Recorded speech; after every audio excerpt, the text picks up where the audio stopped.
Media Podcast. This is Mukunda Raghavan, and I'm joined today with Dr. Pankaj Jain of the University of North Texas, where he teaches Hindu and Jaina studies.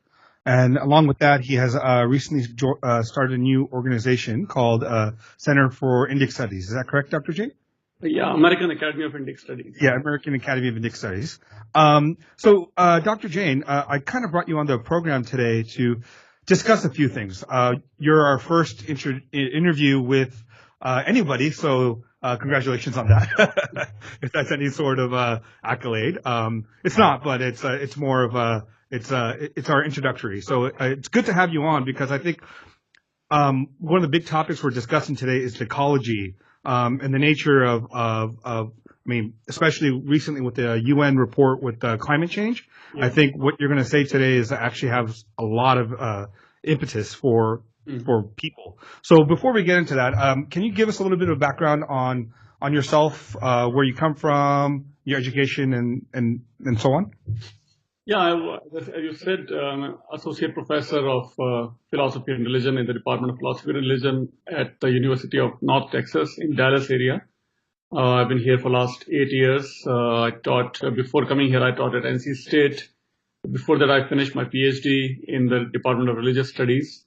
My topic was Indian culture, Hinduism, and ecology. Before that, I did my master's from Columbia University, New York, in religion, Indic religions. And then before that, I was in IT. I was an IT professional working for different consulting companies and really? Yeah, for clients like IBM and Lucent and AT&T and all that. Wow. Before that, I was in India, also worked in IT industry and had a BE in computer science.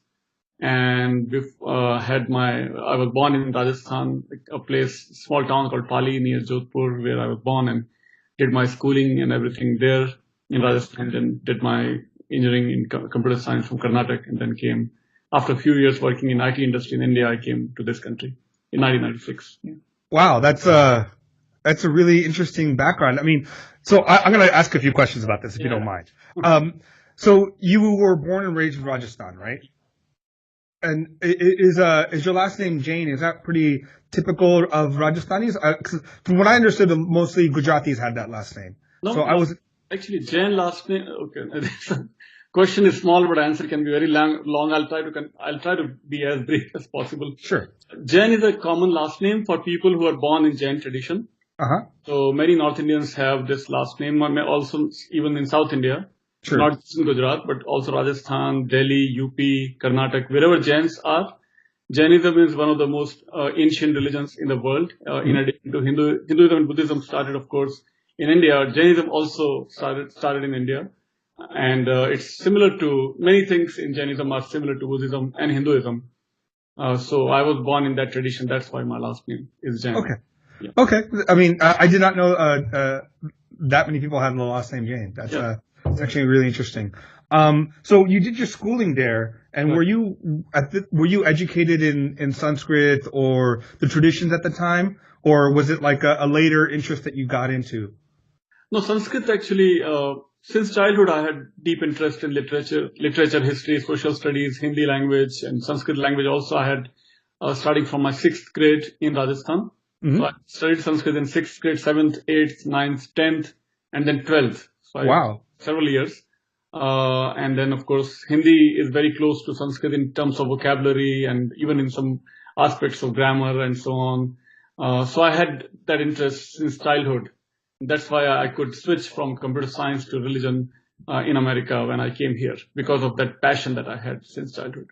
Okay, so if I understand, so you studied Sanskrit, you're interested in literature, but then you decided to go do computer science and information technologies in college. In India, that time, especially when I was growing up, 70s, 80s, the trend was, and probably still is, that if you are a male child in India, you have only 3 career choices for the most part. You could become an engineer or a doctor or a chartered accountant.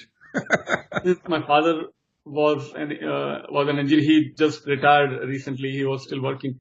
So following the footsteps of my father, I also my brother, my cousins, everybody is as an engineer in our extended family. Sure. So when then you went to college, got your engineering degree, and then you worked for tech companies for how many years? In India, I worked for almost 4 or 5 years And then you for came to the States? Tata, another company in Hyderabad, in Mumbai, and I even taught computer science to engineering college in Jodhpur in Rajasthan. Oh, wow. So I worked in Rajasthan, Mumbai, and Hyderabad before I came. Okay. And then you moved to the US, or did you go back to school in India itself?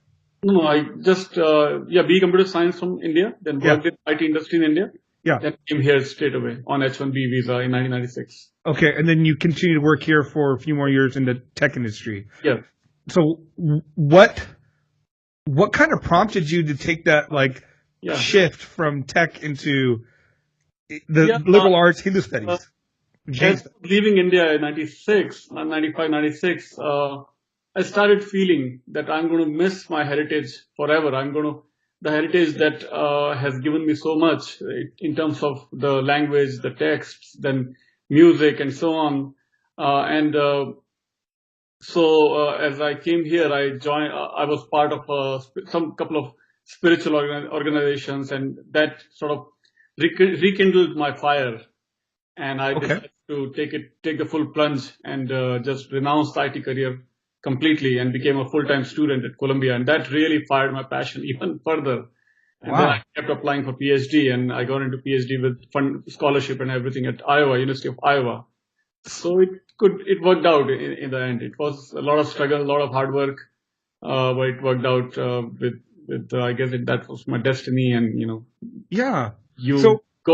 get the help from nature, cosmos, when you help yourself. You put all that energy into something, and it's finally accomplished with all the hard work. Yeah. So was there a moment like when you were still an IT professional where, I don't know, maybe you were reading a book or you're reading something and then suddenly you just thought, you know what, I want to do this? Yes.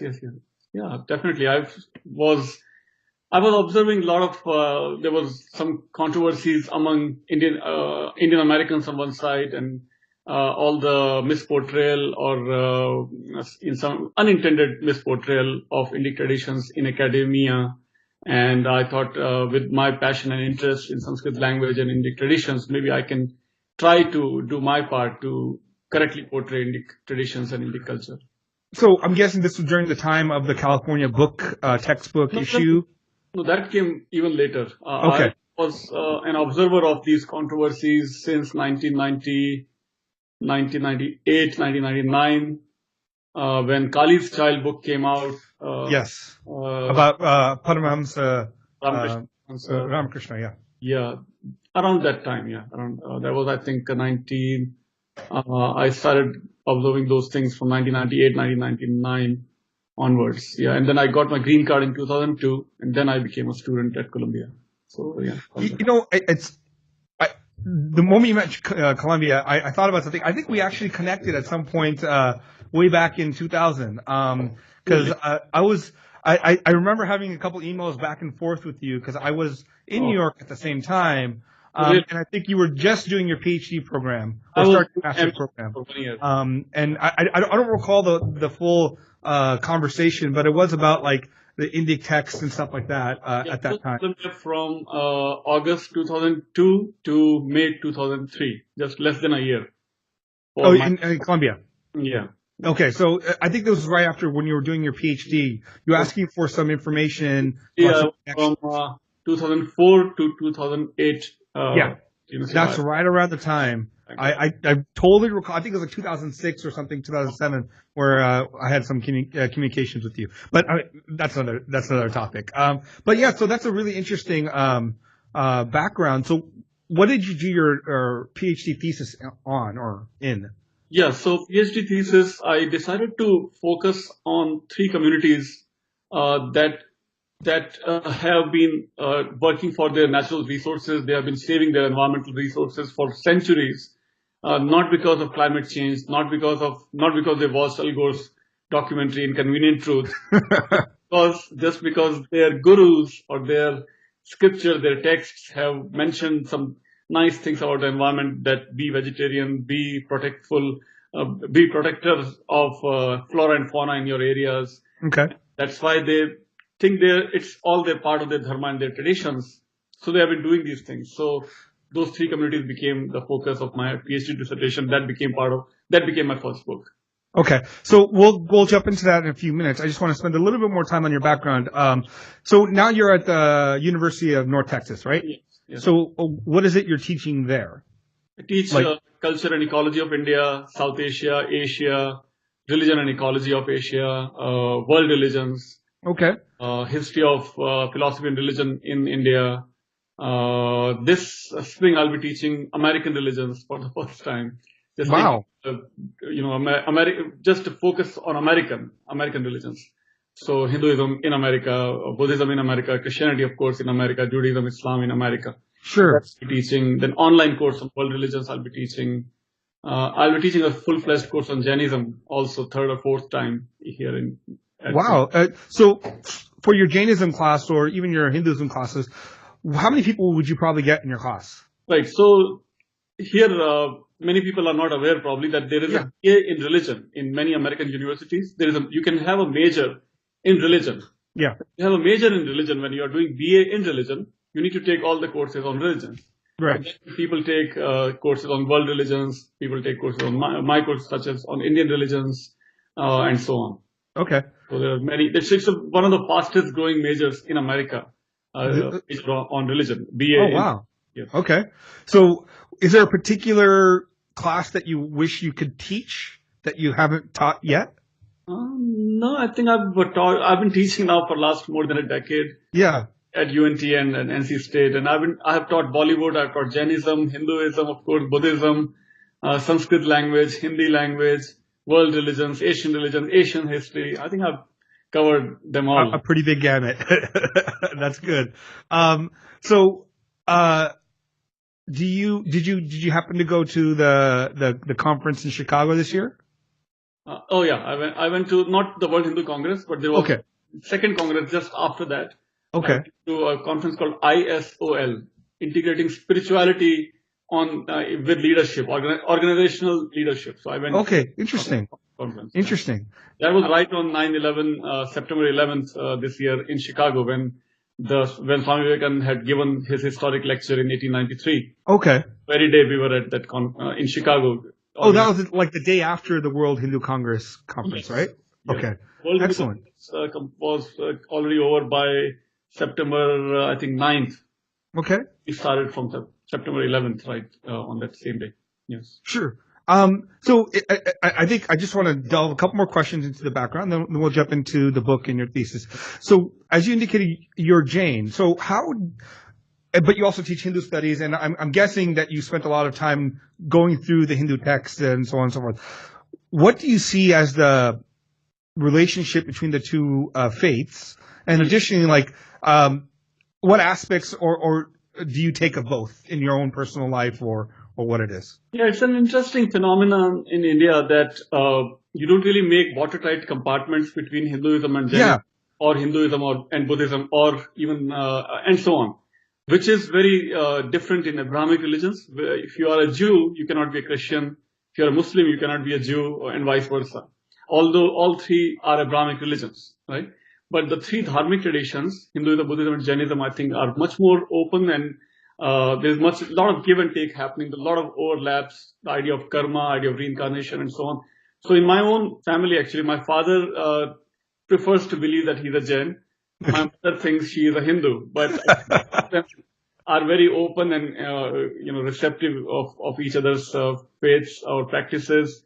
They both will go to Buddhist, Hindu temples, Jain temples, and so when I was growing up, I was going to both the temples, Hindu temples, Jain temples, and I've seen my grandmother practicing Jainism very, very strictly, in the sense that she would not even take a single drop of water before going to the Jain temple every day. She would walk for a couple of miles and go to the Jain temple and then start her day. So I was growing up in this mixed heritage of Hindu and Jain traditions and philosophies and practices. So I consider both are my tradition. I belong to both. That's good. So I've been practicing and teaching very comfortably both of these traditions for the last several years now. There are a lot of similarities, like I said, karma idea, reincarnation, idea of soul, of course, idea of compassion and non-violence towards animals and plants, idea of vegetarianism. Many Hindus are still, for the most part, they are in India especially, even though Hindus who might say that they are non-vegetarians, but their main diet, staple diet is still dal, roti, and chawal, right? Yeah. Lentils, rice, and wheat. Meat can be an occasional diet, but most part, I think, India still consists of largest number of vegetarians in the world. Millions and millions of Indians, Hindus in India, and Jains, of course, are all vegetarians. So several of such ideas are common in both Hindu and Jain traditions and people. So in your region in Rajasthan, was there a large Jain population there too? Yes. Because I know there's, sadly, much of India since the time of the first millennium CE, there's been less and less Jains spread out across India. They've been only in pockets. So I wasn't sure how big the community there was. Yes. Jains are pretty significant in some pockets of Rajasthan and Gujarat and Karnataka and Maharashtra. Some even smaller pockets in Delhi and UP, but Gujarat has, I guess, largest number of Jains, but then comes Rajasthan and then Maharashtra and Karnataka. Yeah, because it's so fascinating to me. Like even when you look at old Tamil literature, right, like Salipadigaram and the sequel that comes from that, many people think they're Jain texts, right? Because the heroine becomes a Jain monk at the end of the text, and you don't see that much of Jainism in the South anymore. I mean, you do in Karnataka, yes, you're correct, but it's funny that so much of Jain culture moved down to the South, but then it just kind of disappeared over the millennia. Right. Like, I think what happened, as I mentioned earlier, that because of this very open boundaries between Hinduism and Jainism, especially, I think even in Gujarat, this is happening as we speak.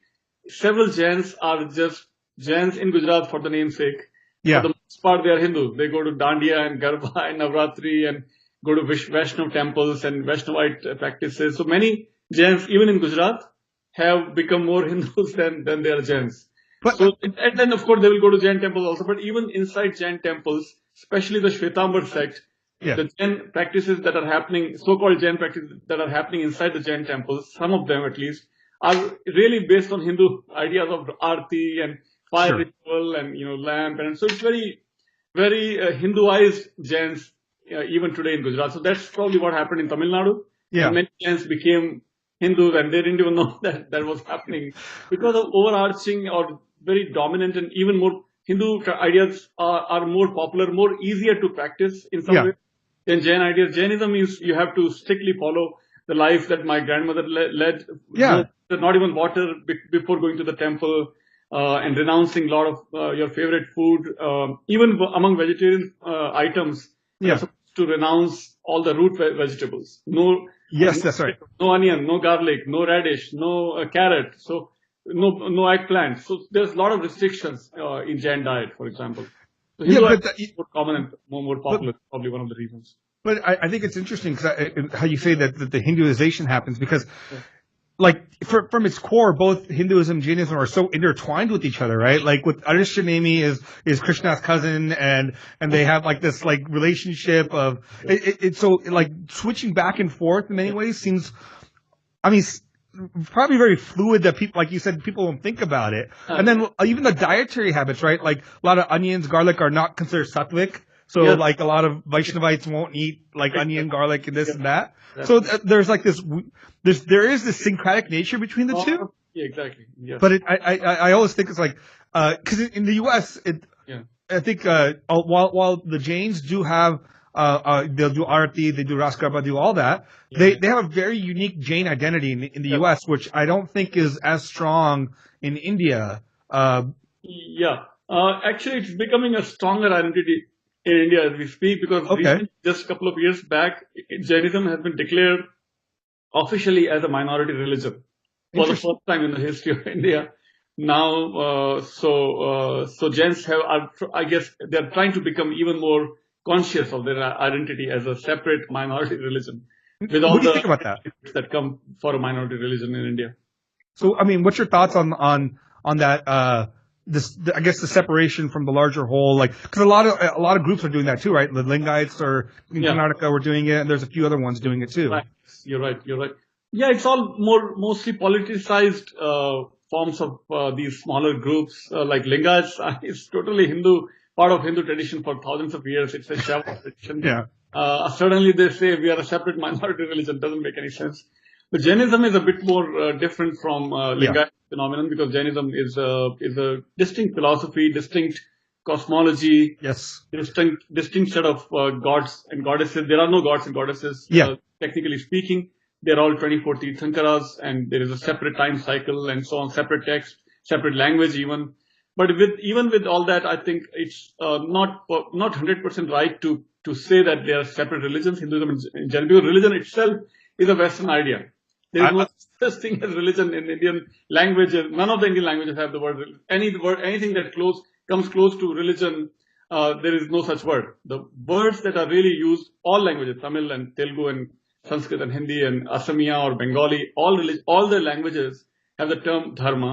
And dharma is not religion. Dharma means ethics. Dharma means cosmology and rhythm, and of course religion is part of it. But ethics, so many other things are in addition to.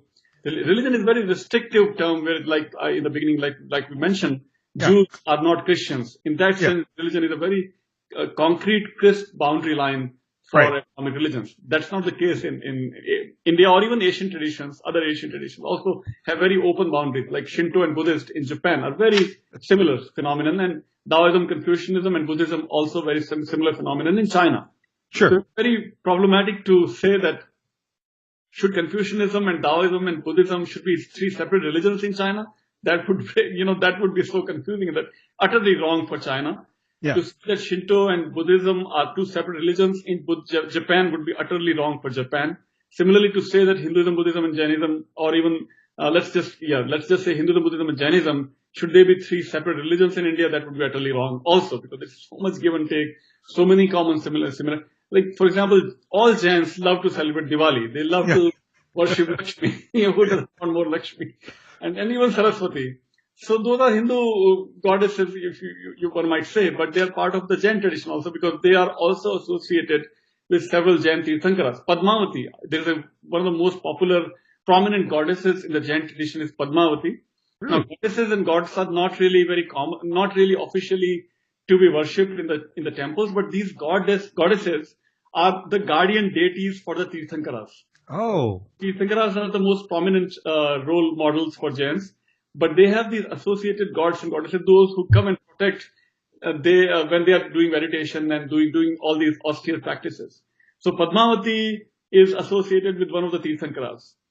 And there are now one might ask that is this the same Padmavati for which the film Padmavat was made, and all kinds of controversies? Who knows? There might be some connection there. Right. Padmavati became a Jain goddess probably around that same time.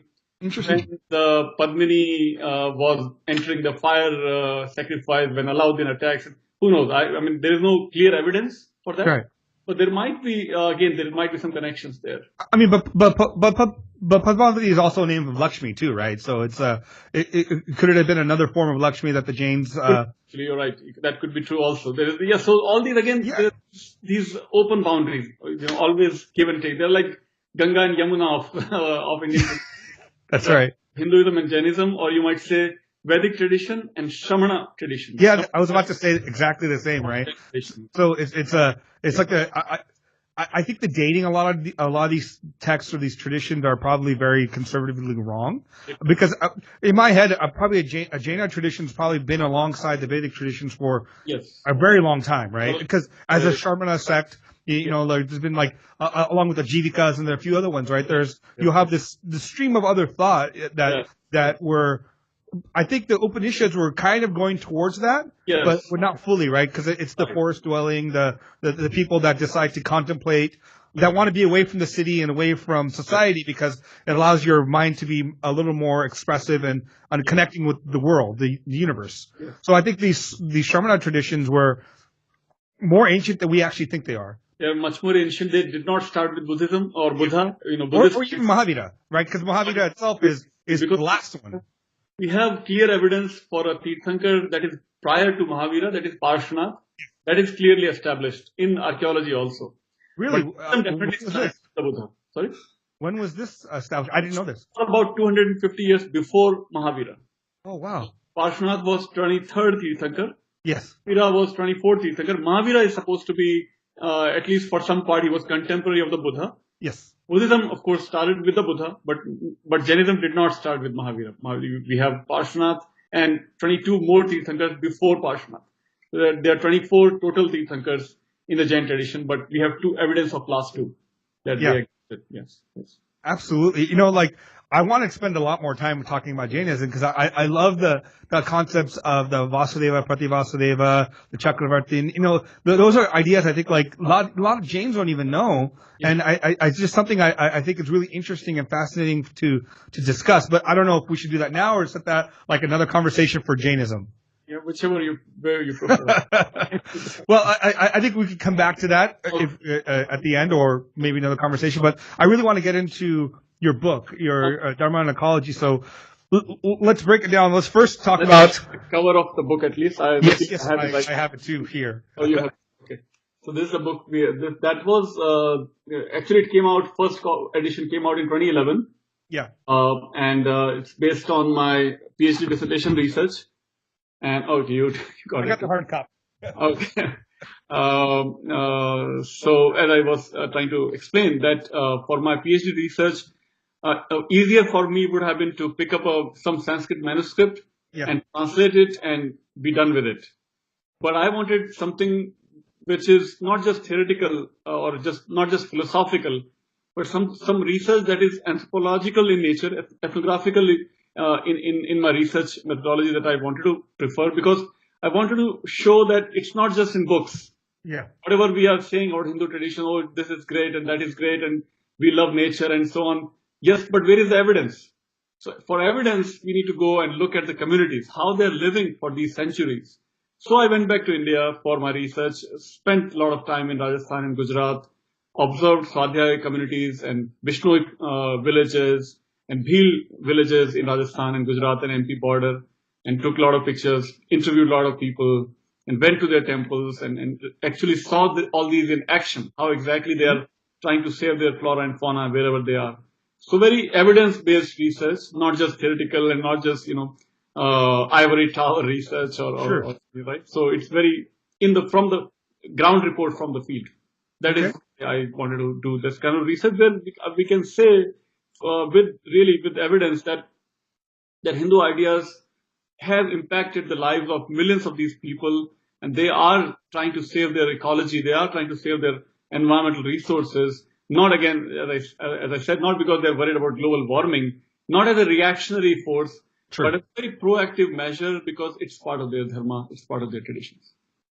So I mean, I really enjoyed the book. It was very illuminating because I've heard of the Swadhyaya community. I've been to a couple of the functions, but I didn't know to the extent of their various their projects they're doing within the community. And the Bishnois and the Bhils, I have passing knowledge of. It was really good to get that deep understanding of their traditions and how those traditions have impacted not only their communities but the local ecosystem around where their communities are.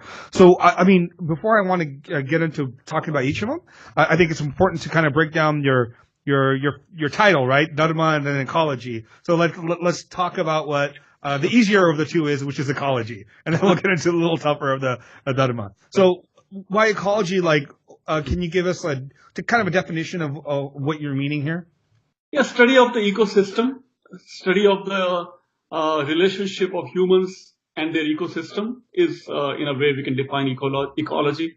Now dharma, I choose the word dharma and ecology because I could have said religion and ecology, but again, religion is not a native term for Asian traditions, Indic traditions also. So I went with dharma and ecology. Now dharma, what I chose because dharma comes from the root dhri, which means to sustain. Now sustain connects us with sustainability and sustenance. Right? So dharma has this inbuilt notion of sustainability because dharma comes from the root dhri, which means to sustain. So that's why dharma already has this notion of sustaining the cosmic forces, sustaining the cosmic orders, and sustaining the human order, the human society. Right. Dharma, I think, makes perfect sense to title the book because it's all about sustainability. That's why the subtitle is Sustenance and Sustainability, Dharma and Ecology of Hindu Communities, Sustenance and Sustainability. I'm the first author who really went and connected these two terms, Dharma and sustainability. Sustainability is such a big word. Yeah. We forget that Dharma itself means to sustain. Right? In the Mahabharata and elsewhere, many other texts, Dharma is defined as a force that sustains the cosmos and that sustains the human society. Absolutely. Such a title, yeah. So, I mean, what you said there is a lot to unpack, right? Because within Dharma, there's also like Rita, right? Which is your universal cosmic kind of order in which Dharma works within. Yes. And then, so how? Well, so I mean, it's weird because you're using the term both in a sense of religion, meaning these particular groups and their practices and their traditions, but you're also using the term in the sense of like a moral imperative of some sort, right? Which can be very confusing to people that don't understand that the term has multiple wide meanings. So I think in the book you actually do a good job of breaking down when you mean Dharma as a social group and their set of practices and their religion or their customs, and then like what the moral imperative or the Dharma of their like what their leader says or their tradition says. Right. And then so where I know it's not in the book as much, but where do you find in the Indian or the I guess the Indic worldview, where does the nature of Dharma and ecology actually connect? Before you get to your examples of your three communities, where do you see that originally coming from? And then like what's the concepts that they actually bring to the table that we can discuss? That's a good question actually, and you already gave the answer when you already connected Dharma with Rhythm. Okay. Dharma makes its appearance first time ever in any Hindu tradition or any Hindu text is the Rig Veda. Rig Veda Purush Sukta 1090 is the first time when we see the word Dharma. Now, before that Dharma word is used in the Rig Veda, all over Rig Veda we find, before Dharma is mentioned, we find the word Ritam, which you already mentioned. Now, Ritam means, as I define and what I learned from my PhD advisor, Professor Frederick Smith, very nice. He is a scholar of Vedic rituals. He has spent a lot of time in Maharashtra and observing Vedic ritual. And he had a poster when I was a student at Iowa, I still remember. There were these Brahmins doing the rituals. And he had a subtitle there on the poster that maintaining the cosmic rhythm. I connected that cosmic rhythm with rhythm. That's really cool. Right? So the belief or the idea when they were doing rituals thousands of years back, our ancestors in Vedic times, when they are doing these yajnas, their idea was to maintain the cosmic rhythm. If we do our rituals, incidentally, that word ritual also connects with rite. Rite means ritual. So we do these rituals properly in perfect harmony and rhythm, then we help maintain the rhythm of the sun, rhythm of the moon, rhythm of the seasons, rhythm of the planetary motions, rhythm. So all these cosmic rhythms or the rhythms of different cosmic forces like sun, moon, planets and whatnot, seasons and whatnot, those are all interlinked or interconnected with the rhythm of our rituals. So if we make any mistake in doing yajnas, we are disturbing the cosmic forces. So we need to ask for forgiveness. We need to do a special ritual to ask for any mistakes that we might have done while we're doing the yajnas. That kind of interconnectedness they felt as they were doing these yajnas or Vedic rituals thousands of years back. Some, to me, appears as if it connects with the cosmic ecology is even more limited word, but I think cosmic rhythm. Cosmic is connected with rhythm, and rhythm is replaced by dharma. Dharma, already inbuilt notion that dharma has is the idea of cosmic rhythm, right? And that dharma is connected with the human dharma, manushya dharma. So manushya dharma is connected with the Saurya dharma or the dharma of the sun, dharma of the moon. Just as rhythm was connected with all these cosmic forces, if humans are doing their dharma properly, in line with all the ethical ideas and so on, the not just cosmic and in harmony with natural forces. If we go against nature, we do that sync with nature. We are not only, but we will, and we are not only disturbing the health of our planet, but we are disturbing the health of the entire cosmos. Right. Does it make sense? No, totally. It totally. Oh, I think it is. Yeah. Okay. Yeah, it totally makes sense. I mean, because it reminds me of something that Krishna said in the Bhagavad Gita, where he refers to those people who take the offerings of the world but don't give back to the devas, right? They're thieves. It's the same. I'll recite the mantra for you. Yeah. Yagya shishta shina santo muchyante sarvakil vishay bhunjate te tvagam papa ye pachante atma karana. You just said in English. I said it. Yeah. Those who do yajnas and then eat their meals are fine, but those who are eating only for themselves, those who are accepting food only for themselves, are committing the extreme papa. Papa is sometimes translated sin, but papa means evil action or wrong action, basically. So that's what you said. So that's what, go ahead. So you. No, because I mean, I'm going on a few of the points, but it reminds me again of the sense that we are not separated from this plane that we exist in and we're part of. We have inherent duty. I mean, even if we want to take it practically, right? Even corporations or corporate entities and human beings, we don't exist in a vacuum. We exist in this place where we have to give back and forth, and you can't keep take and expect like it's going to keep being there. It's going to be unresolved. And I think that's where like this dharmic cycle is really important as a concept. And beyond that, actually, yes, of course, give and take and everything. But even beyond that, actually, as you know, there are 5 elements in Hindu traditions, right? Which are those: fire, earth, water, air, and space. Yes. Right? So these 5 elements are out in the nature. Pancha Mahabhutas, yeah. Also inside our being. So our 5 senses are connected with these 5. So the 5 elements are not just outside of us, they're also inside of us. Right. So when we mention space in these 5 elements, space means the entire universe, right? Yes. Other 4 are right here on the planet. But when we say space, we are connecting the entire cosmos, the entire universe. So it's not just about the planet, it's about the entire universe. That is the idea of the rhythm. Yeah. Rhythm, I connect with rhythm, and rhythm was replaced by dharma.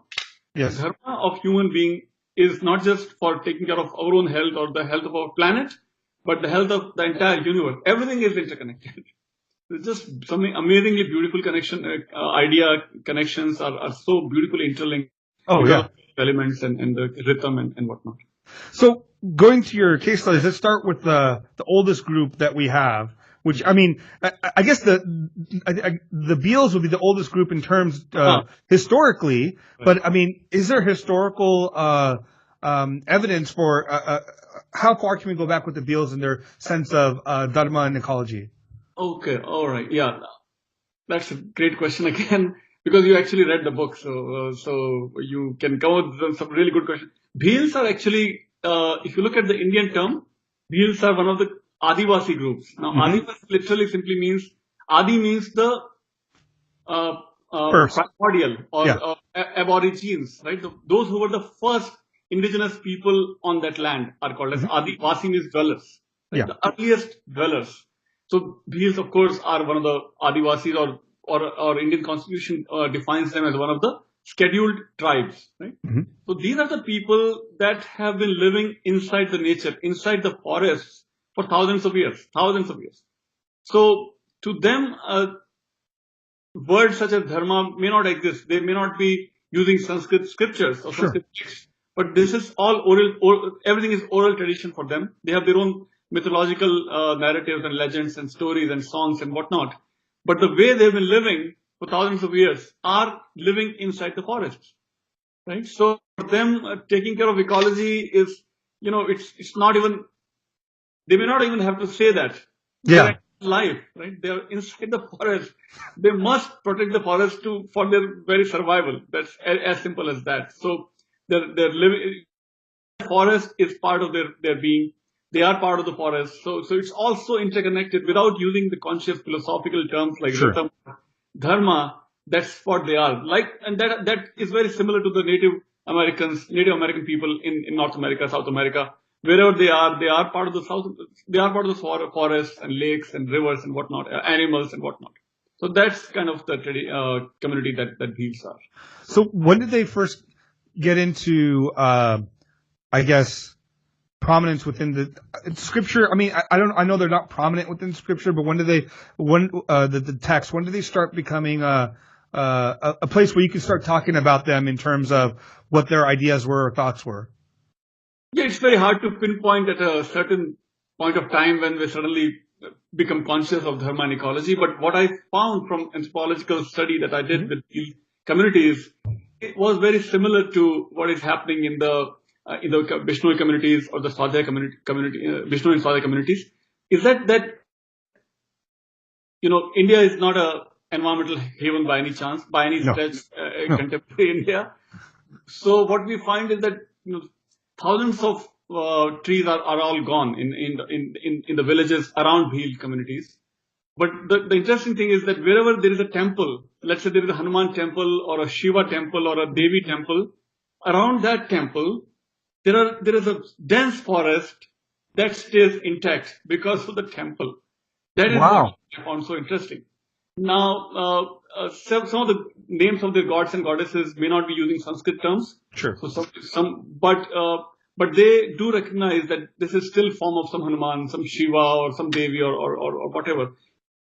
That connection, we definitely can easily, include them as the Dharmic communities or Hindu communities because they use the same pantheon of Hindu gods and goddesses.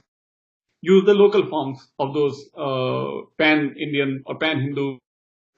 The ritual style is very similar and so on. Pilgrimage and everything is so similar. So that is what I picked up for my book. And so I took a lot of pictures as you saw in the book. And described that how because of these small temples, small shrines, in some cases it's just a stone. And on that stone, somebody put some red color and start doing rituals of that.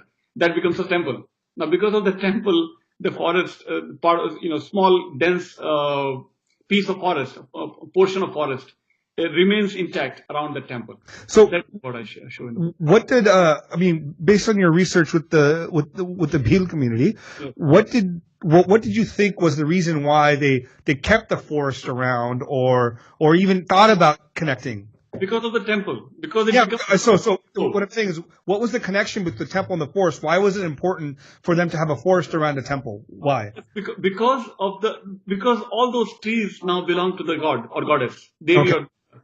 Now, once they are divine trees, you cannot cut them, right?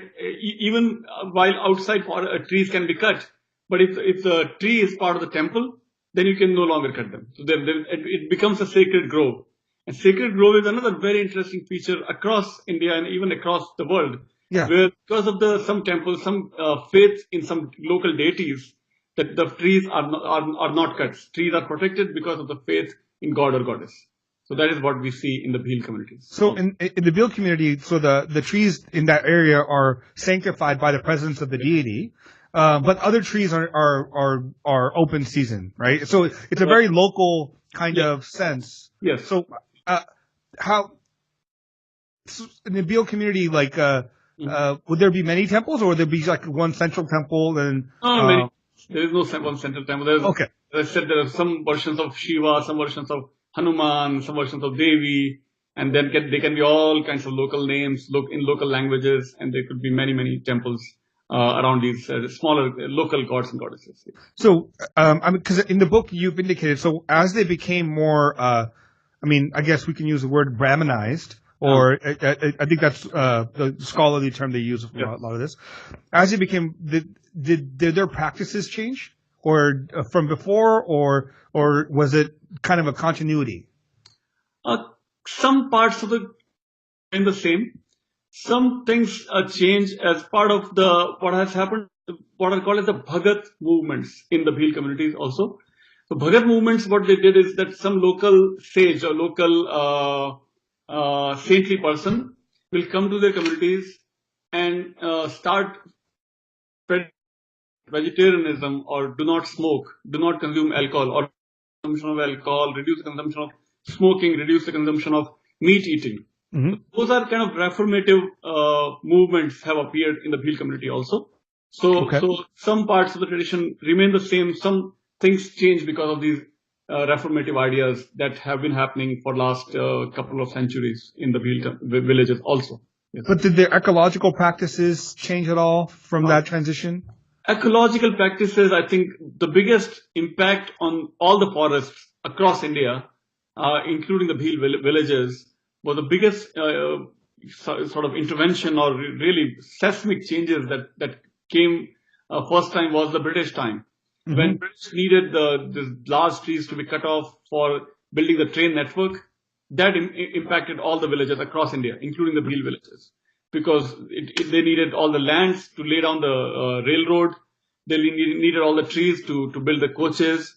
So that's one example of modernity as it came to India with the British Raj and the train network. And then came, so in the modern times also, there are several debates going on even now that should we build more roads, for example, more highways, even where there are forests, including the Bhil forests. Yeah. So if you want to build roads, we will be cutting down some trees, large trees, yes.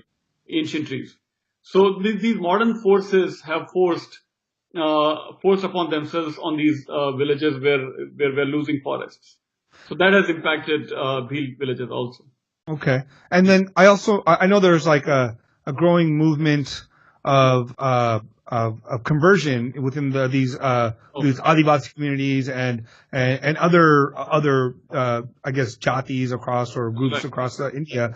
Has the influx of any of the Abrahamic faiths changed their relationship, or has it maintained? Not in my research, but I am reminded when you ask the question, I'm reminded of another research by I'm forgetting the name of the scholar, but he has done some really path-breaking research in a village in Andhra Pradesh. Mm-hmm. In Andhra Pradesh, similar to Bhil tribe, there is a Sora tribe, Sora community. Sora community is largely impacted by one of the Christian sects that has done massive proselytization-based efforts in that village and converted to Christianity.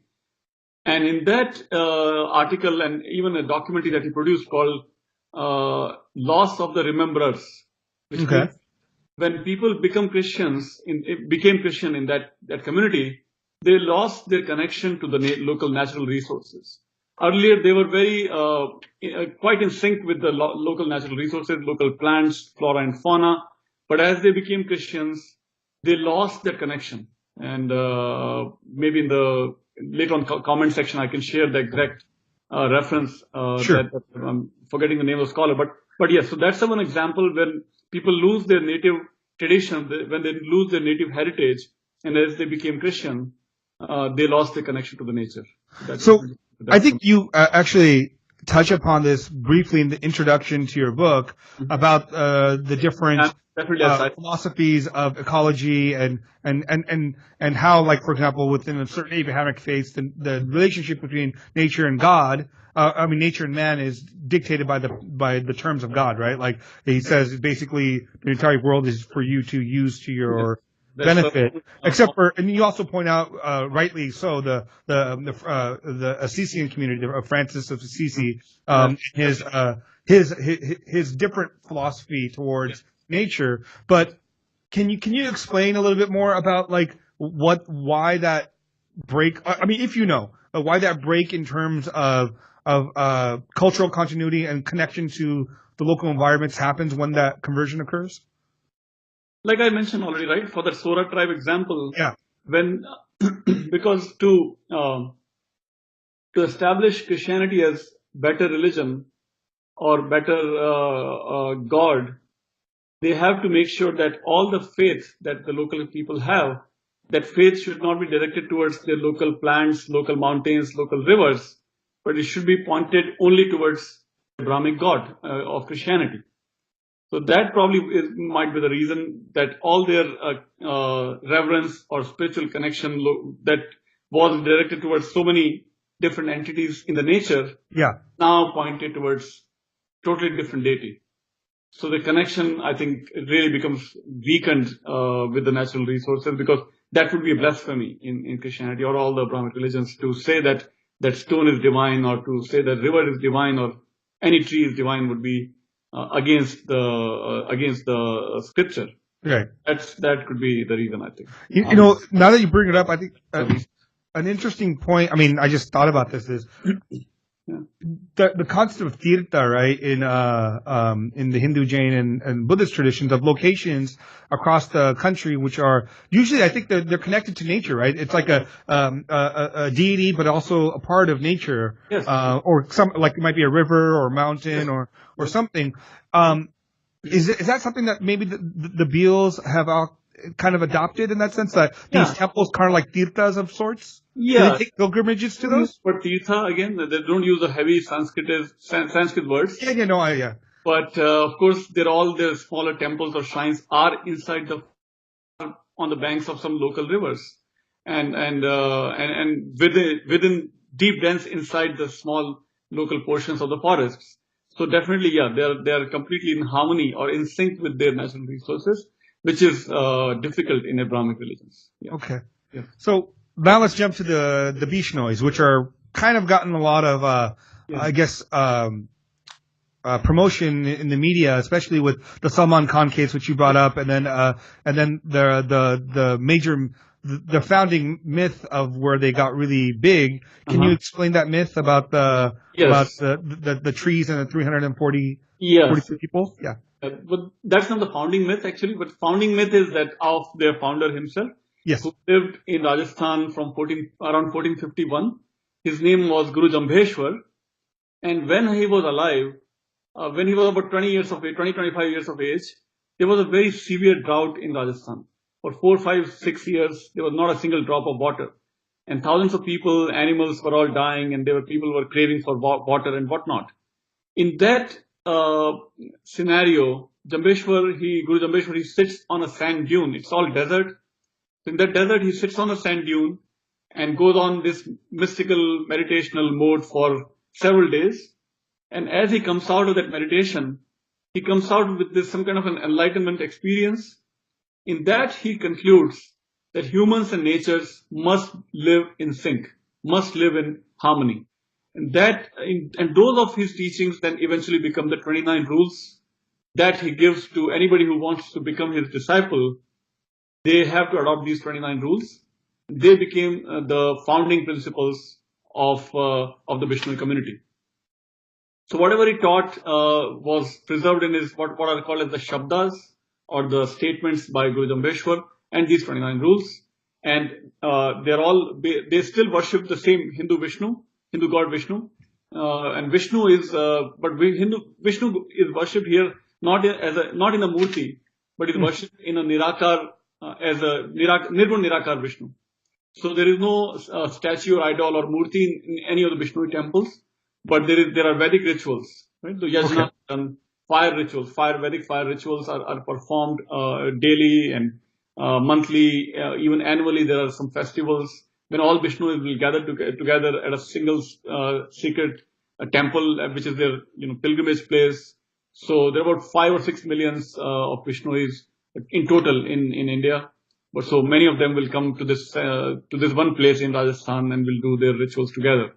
So fire plays a very, very important role in Bishnoi practices, but not murtis. There are no. So, in your book, you mentioned like one of the rules was like when you take wood, you have to check to see if there's insects or not. Correct. So how when they do the yagnas, which requires quite a bit of wood, is it mostly wood that's already fallen? Yes. Okay. Only dry, dead wood, not the green wood. Green wood you cannot cut. Okay. So they do use ghee, but dairy products are still very big in Bishnoi and almost all the Hindu communities. And they use dead wood, but they don't eat meat. So meat consumption is prohibited, alcohol is prohibited, and smoking is prohibited. So in some ways there are several similarities with Jain communities. So just like Jains, they're also vegetarians and so on. Yes. So there's, aside from Guru Jambheshwar, there's this other big story or historical fact. It's not a myth. It's not a historical fact. More than about 2 centuries after Jambheshwar had passed away, There is another very, very popular myth, as you already have been alluding, a myth or legend or historical event where Amrita Devi was involved. What happens is that the soldiers of Jodhpur, they need some firewood. And in their zeal, they knew that if they have to find firewood, they will have to, they can go to the Bishnoi village and they will find it there.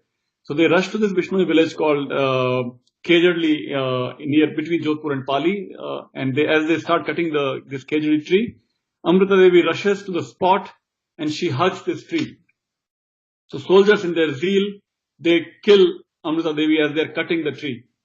And as Amrita Devi is killed, more than 363 men, women, and children, they all hug different Kejadli trees and they are all killed. That's how the story goes. There's no historical evidence for this legend, for this event. Oh, there's no historical evidence. Historical evidence. But the event itself is preserved very well by Bishnoi folklore, Bishnoi folk songs, and several even Rajput people that I interviewed, even local king in Jodhpur. When I interviewed his people, many of them did something like that must have happened, but some didn't. Some thought that it's just made up story to sort of shame the Rajputs. But many other people agree that yes, there might have something must have happened of this nature. But Bishnoi people, of course, they have very carefully preserved all the names of people who actually died. So they have all 300 people's names? Yes. Oh, wow. They preserved everything, yes. So these were the first, tree huggers. Like the first, environmental tree huggers that we have in history. Wow, that's really interesting. Yes. I mean, it's you kind of see that nowadays with people when they go, the natives or Native Americans or environmentalists, if they're about to cut down some sort of forest, they'll form a line around the tree. And then nowadays you can't kill people like you did back then, so it's a little more has a little more force today than I guess it would then back then. Yes. Yes. So how has that story impacted the community in their practices and in their? Not just that. I mean, again, even before that story, the life of Guru Jambheshwar itself inspires them even today. So Guru Jambheshwar taught those 29 rules and other teachings, but he also did several things in his own life. Mm-hmm. He himself planted thousands of trees. He himself constructed a lot of rainwater harvesting bodies across Rajasthan. He made animal sanctuaries, constructed animal sanctuaries, bird sanctuaries, and so many other things that he did in his own lifetime continues to inspire Bishnoi people even today. Even today, Bishnoi people are on the forefront when any poacher or hunter, when they enter their Bishnoi villages, and as soon as any gunshot is fired, Bishnoi people will rush to the spot, catch the hunter, give him to the police, and they will fight these long legal battles, and they are at the forefront to save their local flora and fauna even today, like we know the case of Salman Khan. Yeah, but they don't use violence, right? Like if they see a hunter, but they catch the people, whoever is the hunter or poacher. Yes. I mean, in your book, you actually lay out I think more than 10 or 12, 15 people that have been killed trying to catch hunters or do something great to protect their environment. Yes. Raj and even Mahendra Singh Dhoni, one of the most popular cricketers, he was also caught by Bishnoi because he was doing some animal sacrifice or something like that. And Bishnoi people were again very, very active, and he was also involved in some controversy.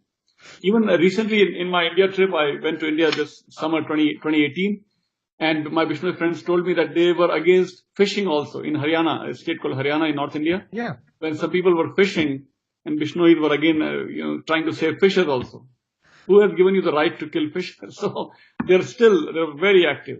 So are they, I mean, this is a kind of a side question. Are they somehow connected with the Gorakshakas and stuff that we're seeing nowadays? I don't think so. No. That's separate controversy. That's a separate, by, I think, VHP and that's the separate. Okay. So with the Bishnois, what kind of practices do they do to kind of keep their connection with the environment and so on? Yes, that's a great question also. Bishnoi actually are very similar to Hindu rituals. Like we have 16 samskaras, rites of passage. Bishnois have their own passage. So as soon as a boy, as soon as a child is born, they give him a sacred water. They give him some kind of a sacred water. To me, I think to us, I think it makes sense that they are forming this connection with water or nature in turn, in a way, as soon as a child is born, right? And then, and when the child is 7 or 8 years of age, then there is another second important ritual is done when that again sacred water is used. They say that to give pal means water. Sacred water is given to that child, and formally that child is now part of the Bishnoi community. Okay. Right? And so, and then again the wedding rituals are also around this kind of fire and water is used. In all rituals, fire and water are used. And then when the second ritual, when 7 or 8 years of age, at the age of 7 or 8, when child are becoming more formally Bishnoi, they are told those 29 rules. All children must know those 29 rules, and they must abide by those 29 rules as much as possible. There are always some few exceptions here and there. Nobody can be perfect person, perfect Hindu, perfect Muslim, right, or Bishnoi. But as much as possible, they try to abide by those 29 rules. In those 29 rules, there are rules for not cutting green trees, as you know, not eating meat, right, and not wearing blue color clothes, make sure that every day you must take shower. And so all those rules are very fresh in their mind. Try to keep as fresh as possible. So follow those rules, and by following those rules, try to be very aware and very protective of your flora and fauna. So, do they still not wear blue, even though that the practice has? That's that's an ideal. That's the ideal that blue color must not be used. But there might be some exception here and there. Rarely, yes, but mostly the farmers that I saw I have some pictures also. I saw them mostly in white robe, white dhoti, white kurta, white shirt, white turban. I didn't see anybody wearing blue actually in my region. Because I mean, back then the practice involved killing insects, right? But now it's a different. Yeah. So of course, chemically you can produce blue color. Yeah. So they're farmers, I guess, most of them, right? Yes. So how do they find any issue with the insect killing with the farming that they do in terms, because you're turning up the ground, you're doing all that? Right. Okay. That's a good.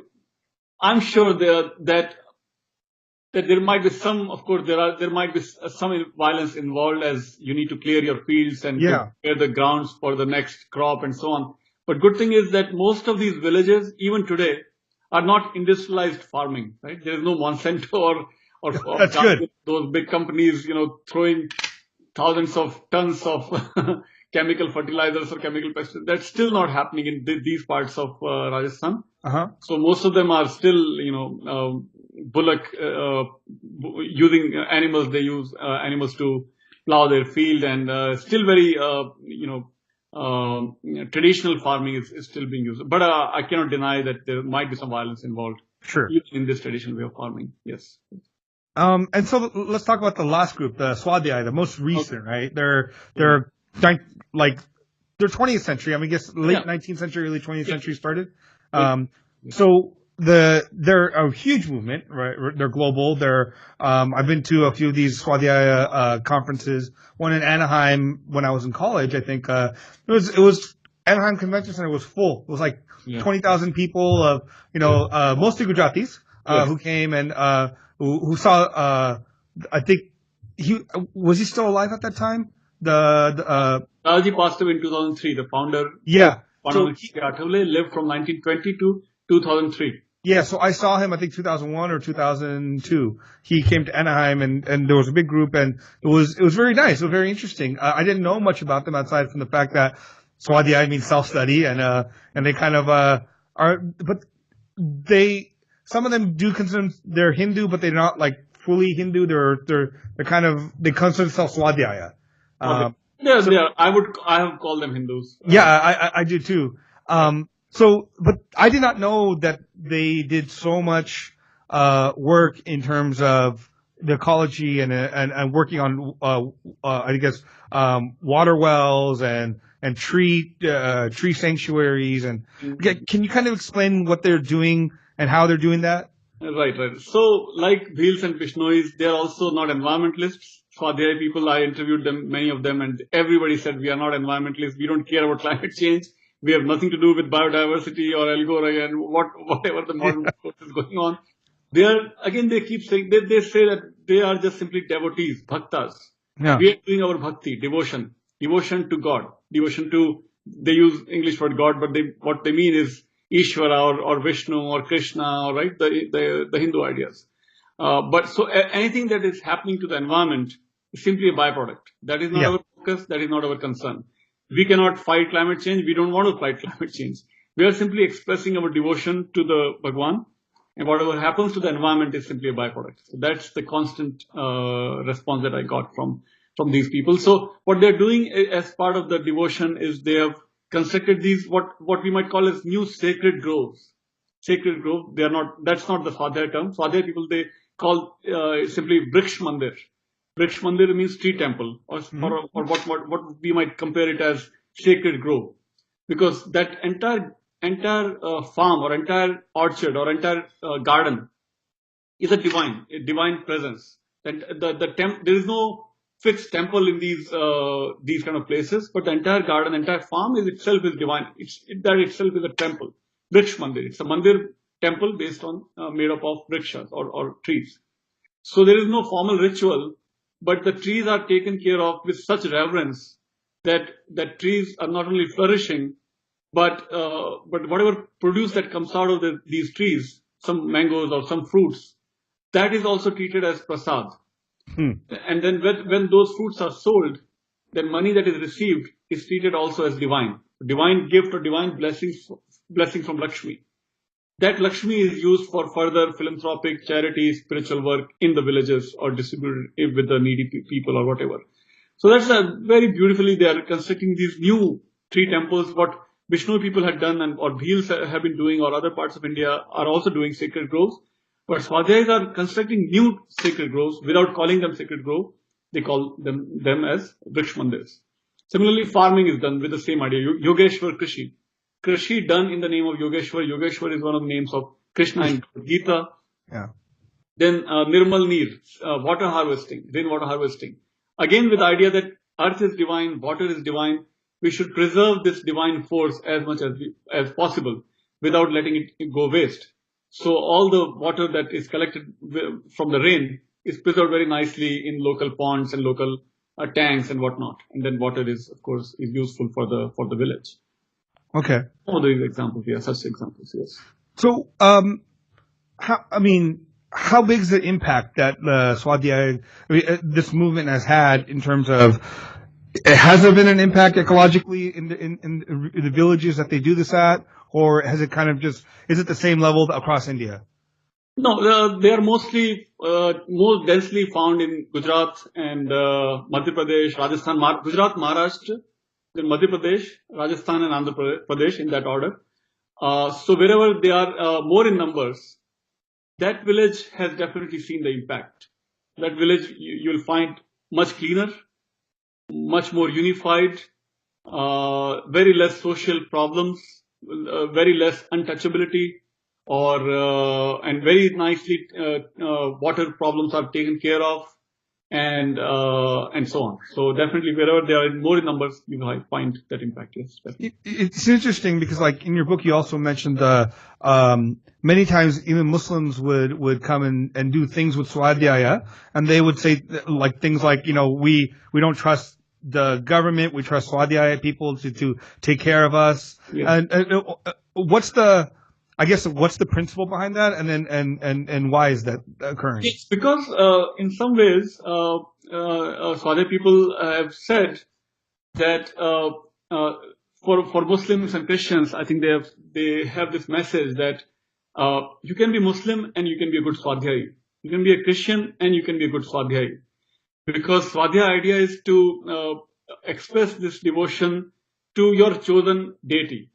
So what has happened is that several Muslims have memorized Bhagavad Gita shlokas, Bhagavad Gita verses, and they have participated in the Gita competition that Swadhyaya organizes annually. So children of the age from 5 to 20 will memorize these Gita verses, and in that Muslims will also participate.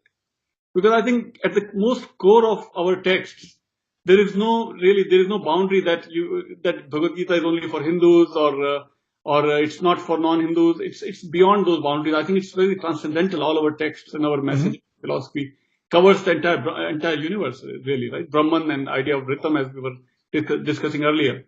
So I think Muslims have connected that idea of Brahman with their own way of interpreting the idea of Brahman in their own native tradition. That's how they have, I don't know how exactly they've done it, but from that, some Muslims have participated in the Bhagavad Gita competitions and so on. Yeah. So, but I guess the thing is, like with Swadhyaya, it kind of goes back to their founder, right? His name is Pandurang. It starts with an A. Athavle, yeah. Or also known as simply Dadaji. Dadaji means elder brother in Maharashtrian language, Marathi language. Dada also means grandfather in Hindi language. Yeah, in Hindi, yeah. Dadaji, yeah. He passed away in 2003. His daughter, called as Didi, is now taking care of the movement. So what was his underlying message when it came to why the communities are doing, I guess, Bhagavad Seva through the nature? Bhakti through Kriti. Okay, so he had these two words called the Bhav Bhakti and Kriti Bhakti. Bhav Bhakti, emotional devotion, like you can do chanting, you can sing songs, bhajans for the deities. But then Kriti Bhakti, what can you do in action for your chosen deities? Yeah. That action-oriented philosophy, action-oriented bhakti is one of the contributions by Dadaji. And in that he inspired his followers to go out and meet your local neighbors or even distant people. So, for example, many Swadhyayas from North America, they go to Suriname, Fiji, Trinidad. Oh, wow. Meet local Hindus there in the Caribbean countries and try to form selfless relationships with the Hindus across the world. New Zealand, Australia, they go South Africa, African countries. Wherever there are some Hindu people or Indian origin people, they go and meet and try to form this selfless relationship-based family across the world. So, and within India also. So people from Mumbai, they went to Gujarat, coastal areas of Gujarat. People from Gujarat still go to Odisha or Haryana or faraway places and try to form these relationships again. Not for any selfish motive, but selflessly try to practice devotion, try to experience the idea of divinity across the world. That is the message that is the practice of Swadhyaya. So, I mean, they're global, and but their practices are very local, like you indicated, right? They're very yes. They're very centralized in a particular location in a particular community. How are these ideas? So on the broader picture, all these three stories or these three communities tend to be very localized. How can their concepts affect us in this day and age where we're having more and more problems with our nature and with connecting with nature and destroying it, to be honest? Yeah, I think. Or does it need to be localized? Is that the best way to? I can give you an example actually. We talked about 3 temples, right? What Swadhyaya is doing in North America is very interesting, and that I think answers your question also. In North America, what they do is during the month of July or August, they'll buy a small plant from Home Depot or Lowe's or whatever. That small plant is treated like a family member. So the entire family every evening will sit with this plant and chant some Vedic mantras or some bhajans they will sing every evening for 6 months. And around Diwali time, that small plant will be planted in the backyard of the house, right? So that's a very nice gesture, I think, especially kids who are born and brought up in America. How do we share that idea that entire nature is we are kith and kin of the entire nature, right? They are our family members. How do we establish that idea into younger children here in this country? So that's one localization of the idea of Vriksha Mandir. Vriksha Mandir, you do rituals for the entire garden there in India. Yeah. But here you're doing ritual with this small plant who is treated like your family member. And then that member becomes permanent member in your backyard. That's very nice. So this used to be done, at least when I was doing research back in early 2000. I'm not sure if they're still doing it, but that's one localization example that probably you're asking for. So things like that have to be done more actively and more vigorously, and hopefully they're still doing it. I'm not sure. I've stopped my research after that. Yeah. But I think they might be doing something similar still going on. Yes. Okay. I mean, overall, I really enjoyed this book. It was a really good dive into an alternative way of thinking about the relationship between nature and human beings. Because I mean, everyone always thinks either like I said in the beginning, either you focus on nature as providing you something, so that's why you have to take care of it, or nature has to be left alone, and we have to find boundaries around it, and we don't be involved. Yeah. Yeah. So I think this is a really interesting kind of interaction between both of those concepts, because you are kind of looking after nature, but for its own purpose, like you're treating it as divine, but you also know in the back of your head that you give to it, it gives back to you, and there's this kind of cycle of connection that's always maintained. Yeah, Dada used to use some really interesting terms. He said that we can, like you were saying, that reminded me of Dada's quotation, that we can do upabhog of nature, the consumption of nature. We can do upayog of nature, again sort of a higher consumption of nature. Yeah. But we can do upasana of nature. Yeah. We can worship divinely, we can revere the nature and still be taking some aspects of nature for our own upayog, which is consumption. Yeah. But upasana cannot be replaced with upabhog. Yeah. Upasana must go together with upayog.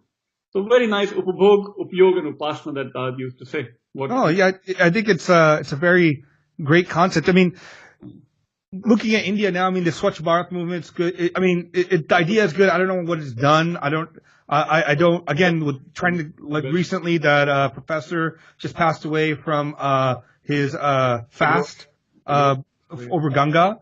I mean, there's so much of these traditions alive in India, yet how is India still in this state of total environmental destruction and to be honest, filth, right? Everywhere you go, there's filth everywhere, and it's difficult to put those two things together and say this is the same place.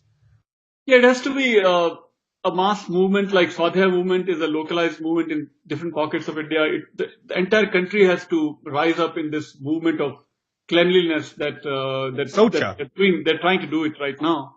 Swachhata, which means cleanliness. But what I found interesting is, despite all the environmental problems, especially in the big cities such as Delhi or Mumbai or Kolkata or Chennai also probably.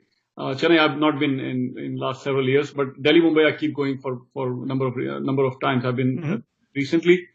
But when you go out of these big cities and when you actually go to the smaller towns such as Guwahati in Assam or Shillong in Meghalaya or outskirts of these big cities, you still find some really clean rivers and dense forests are still intact in several parts of India, which itself is a miracle.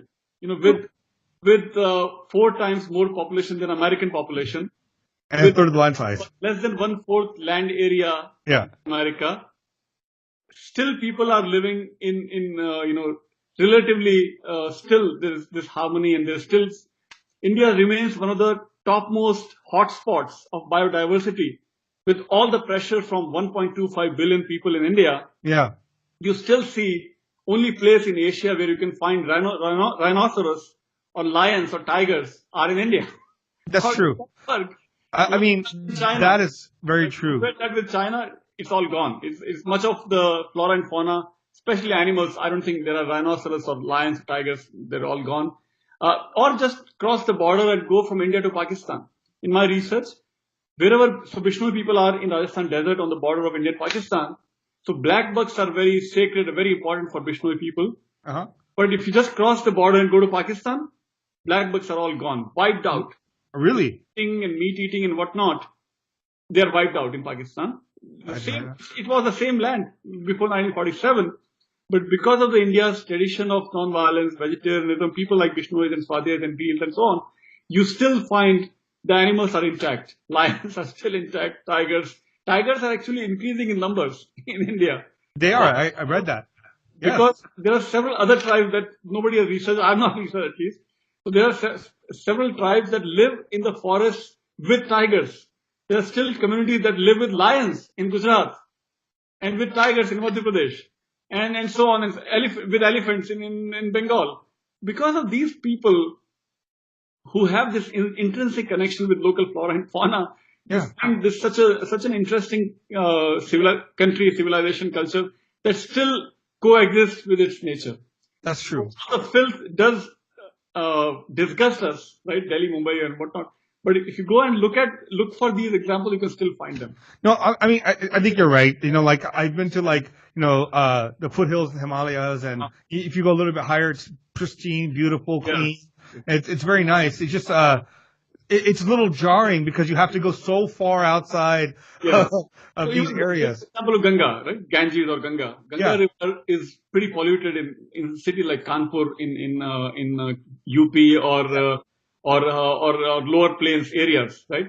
But if you go a little higher, upward from Rishikesh onwards, that's it. Your whole perspective of Ganga keeps changing, continues to change, and higher and higher. I traveled all the way from Kolkata to Gangotri, where Ganga starts. I've traveled almost entire stretch of Ganga, and I have some, like you mentioned, I have some really great memories of seeing Ganga in its most pristine condition in Gangotri and Rishikesh and Rudraprayag and so many other prayags and so on. That when anybody says Ganga is totally polluted, that's not true. That's not true. No, it's 6% is polluted and heavily polluted. Nobody can deny. But 80% is still intact. Just go and visit Gangotri. Go and visit Rishikesh. Go and visit. Oh, absolutely. I've been to Gangotri. It's beautiful. Gangotri is amazing. It was a really, but you know, I think a lot of times, even in our texts, they talk about like rules of Socha, right? Where you should build cities, and then where you should go defecate. You know, what part of the stream you should do it. It's a very, I mean, I think there's like this sense of cleanliness inherent within these traditions. There are three problems. There are problems of three P's. Population. Such a massive number of people, and there is not enough place for sanitation or hygiene or right. So that's the one problem. Population itself. Second is plastic. Yeah. Plastic is a gift of modernity, and when you consume plastic, you have to throw it somewhere, and that garbage ends up in our rivers, which is a tragedy. And third is pollution. Yeah. Which is another gift of modernity. With all these industries, leather industries, you have to throw that sewage, and that sewage goes into rivers. That's another tragedy. We have to, and hopefully government is trying to install more sewage treatment systems that will hopefully take care of this sewage coming out of these industries, and hopefully it will be less and less pollution going directly into the rivers. But until we really keep it as a mass movement across India, it should be a national movement. These things will continue to happen tragically. It still happens. Yeah. We cannot so I think this is a really good conversation we had about these topics. I know it's getting almost an hour and a half now. Yeah. So I was like, maybe we can go a couple more questions and then we can close off. Yeah. So what I would like to do is I do want to talk about Jainism, but what I want to do is maybe I think a good thing we can do is maybe during Parosan we can have you come and speak about Jainism on the whole and expand it a little bit better. I think let's do a separate podcast on Jainism. We can do that. Yes. So what are you working on now? Right now I'm doing three big projects. One is I'm editing the Encyclopedia of Hinduism, in which scholars from across the world are contributing their articles on different ideas of Hinduism across time, across space. Second is I'm editing a volume in which I'm collecting chapters from different scholars on Indian theories of religion. That's my second project. Third is a monograph. I'm writing the history of Hindus and Jains in North and South Americas. That's interesting. I mean, all three sounds fascinating. I think I would like to hear more a little bit about the second project that you're working on, the theories of religion in India. I mean, that's can you give us a little bit of a preview here? It's a separate one. It's going to be quite detailed. Different categorizations and so on. Excellent.